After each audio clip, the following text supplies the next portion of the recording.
Hi, my name is Dr. Julio Gonzalez and welcome to the Federalist Pages. And today I want to discuss with you something that I haven't had the chance to talk to you in our many videos, and that is what Amy Coney Barrett cannot bring to the court. As a matter of fact, I haven't discussed Amy Coney Barrett at all up until this point. So let me start by acknowledging the wonderful development that the appointment, the confirmation of Amy Coney Barrett to the Supreme Court represents to us, to our liberties, and the future of our Constitution. It's a remarkable development. For the past 50 years or so, the Supreme Court has been ruled by progressives. And essentially, it has been used as a tool by the progressive left to change legislation, to make legislation look the way that the progressives want it to be. And most intimidatingly, excuse me, it isn't just about the statutes. Most intimidatingly, it goes all the way to the Constitution. It has been used by the left to interpret the Constitution in a way that is favorable to itself. For example, no prayers in schools, no prayers at commencement ceremonies, the ability for the government to keep you from attending church during the coronavirus pandemic. All sorts of rulings of that nature. Another example is the cross in public lands, or whether the Bill of Rights, the Ten Commandments, can be placed prominently in a judicial house. All these questions have been essentially used by the left to usurp our constitutional liberties, our prescribed liberties, the liberties that were afforded to us in the Constitution. Now, for the first time, we have a conservative court. First time in a long time, since before Theodore Roosevelt, we have a conservative court. And maybe some of these policies will be reversed, and at the very least, many of these policies will be protected. And there is a lot of reason for joy and jubilation at the appointment of a Supreme Court justice that could help accomplish that. But here's where she can't help.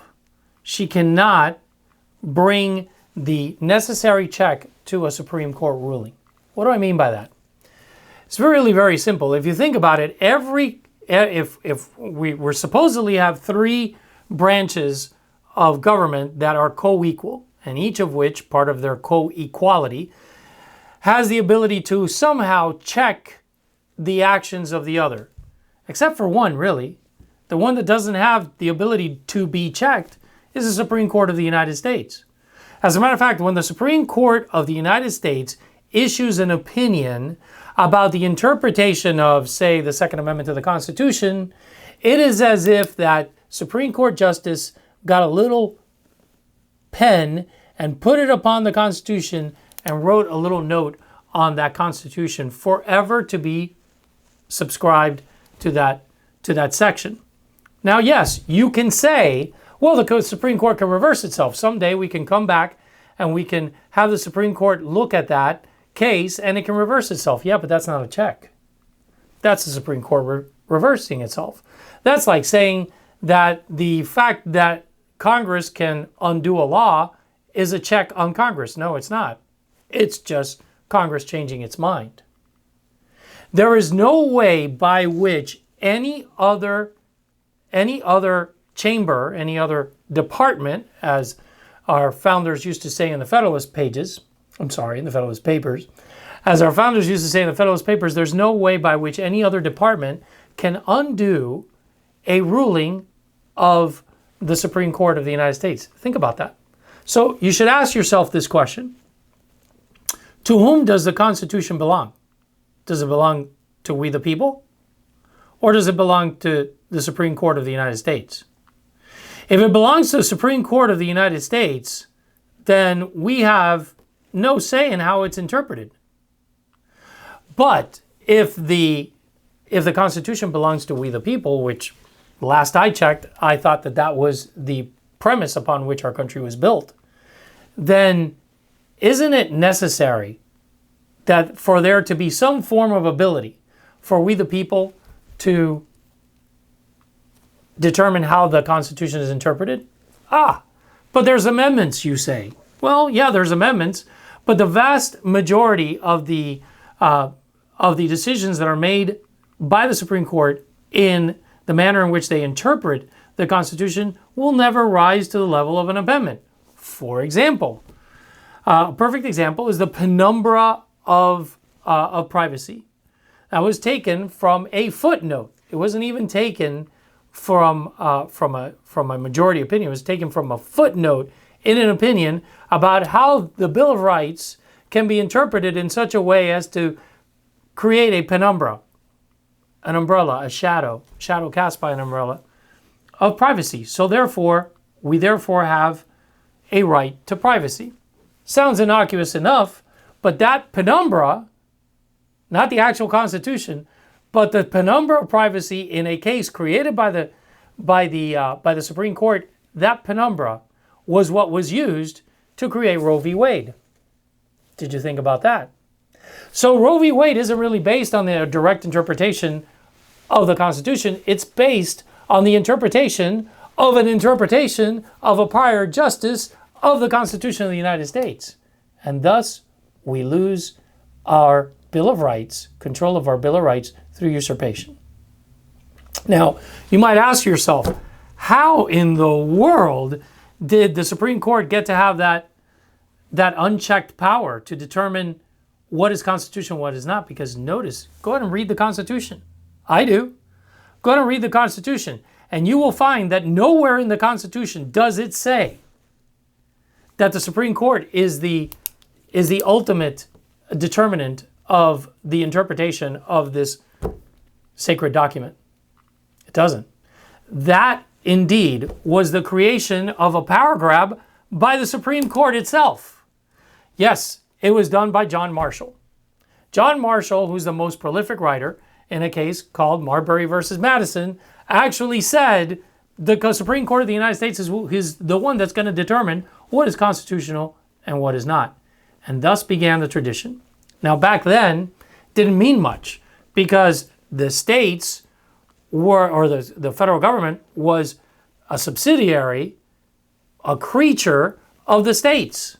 But after the Civil War, with the Reconstruction Amendments, 13th, 14th, and 15th Amendments, all of a sudden, the federal government became supreme. And all of a sudden, it mattered. But by that time, I guess people weren't thinking about it, weren't thinking about the implications of what this power grab by the Supreme Court really had.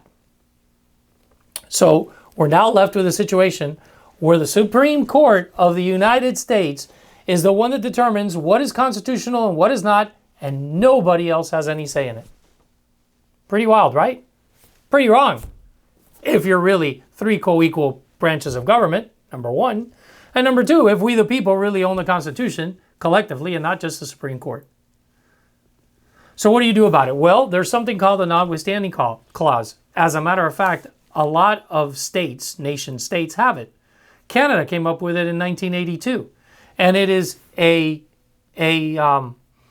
provision in the Constitution that says that the Congress, in this case, or the legislature, is allowed to overturn a ruling of the Supreme Court, notwithstanding the decision of the court.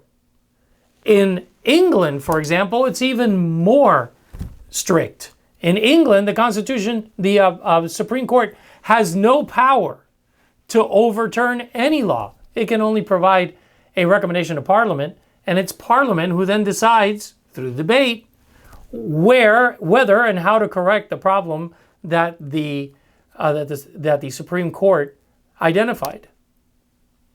This is a radical departure of the way that we conduct judicial business in the United States, but it is the correct way of doing it. Because, again, if we are really three co-equal branches of government, then every branch of government should check the other. One more thing, because I can hear a lot of you saying it.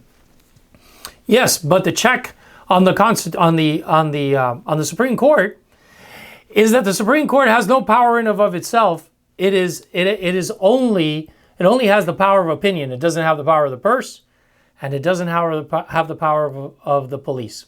That may be true, and that may have actually been true at the time when the Federalist Papers were written by J. Madison and Alexander Hamilton. But in point of fact today, woe to anybody who disobeys a Supreme Court opinion. That does not, our Constitution and our government is not working in that manner. So that check that was discussed in the Federalist Papers about how it is that the Supreme Court was actually the least powerful branch of government, the judiciary was the least powerful branch of government, is actually been turned on its head. So that right now, you could argue, it's the most powerful branch of government. Let me leave you with this thought.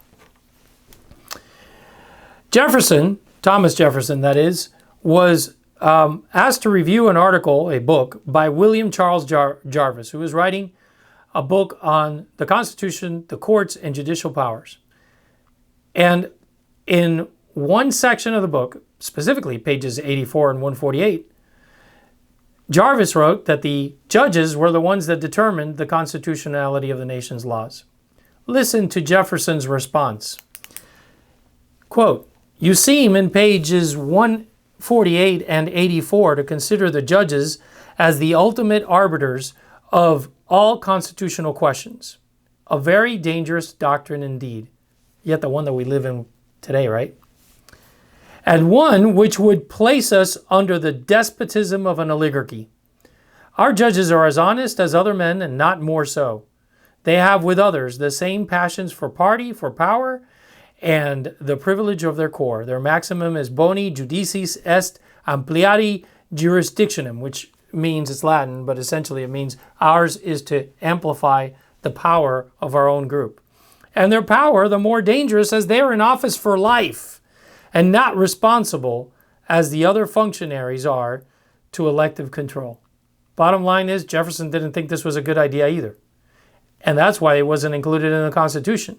It was actually a power grab by John Marshall, and it's one that we need to correct, because if we don't correct it, we will continue to be at the mercy of the Supreme Court. Thank God that it's conservative today. But guess what? We're also at the mercy of a liberal Congress that would want to pack the court with liberal justices in order to direct the future interpretation of the Constitution. Ladies and gentlemen, it is imperative that we fix this. And we have to have the courage and the boldness to fix this by constitutional amendment.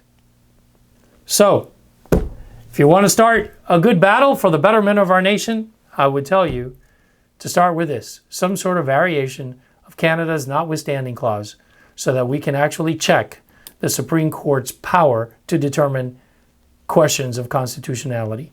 My name is Dr. Julio Gonzalez. Thank you for listening. Come visit us at thefederalistpages.com, and I'll see you at the next one.